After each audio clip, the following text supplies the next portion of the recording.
অন্য যেকোনো বারের চেয়ে এবারে সাফ চ্যাম্পিয়নশিপ বেশি প্রতিদ্বন্দ্বিতামূলক হতে যাচ্ছে বলে মনে করেন শ্রীলঙ্কার অধিনায়ক সুজন পেরেরা।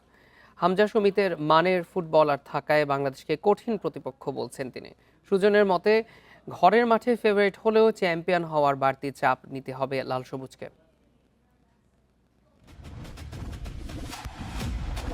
সাব চ্যাম্পিয়নশিপ ৮ বছর পর বাংলাদেশে ফিরছে দক্ষিণ এশিয়ার বিশ্বকাপ। ৩ মাসেরও বেশি সময় বাকি আছে, তবে দেশের ফুটবলে শুরু হয়ে গেছে উন্মাদনা।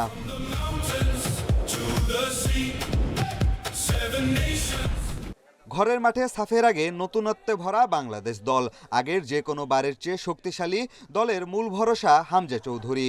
সমিত, জায়ান, ফাহমিদুলের সাথে যুক্ত হওয়ার অপেক্ষায় ফারহান আলী ওয়াহিদ।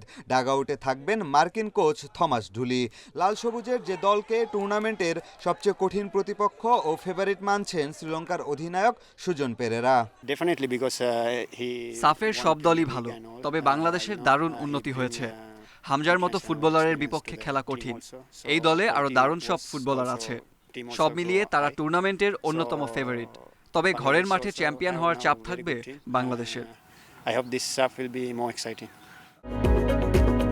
বাংলাদেশের মতো শ্রীলঙ্কা দলেও আছে এক ঝাঁক প্রবাসী ফুটবলার।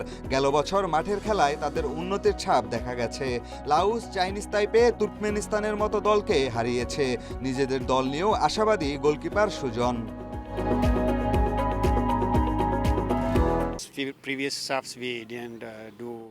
আমরাও সাফে ভালো করতে চাই।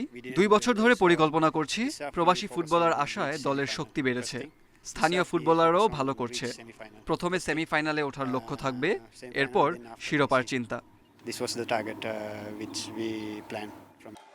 এবারের সাফে কোনো অতিথি দল নেই। সামর্থ্যে সমমান দলগুলোকে চ্যালেঞ্জ জানাতে হবে লাল সবুজকে।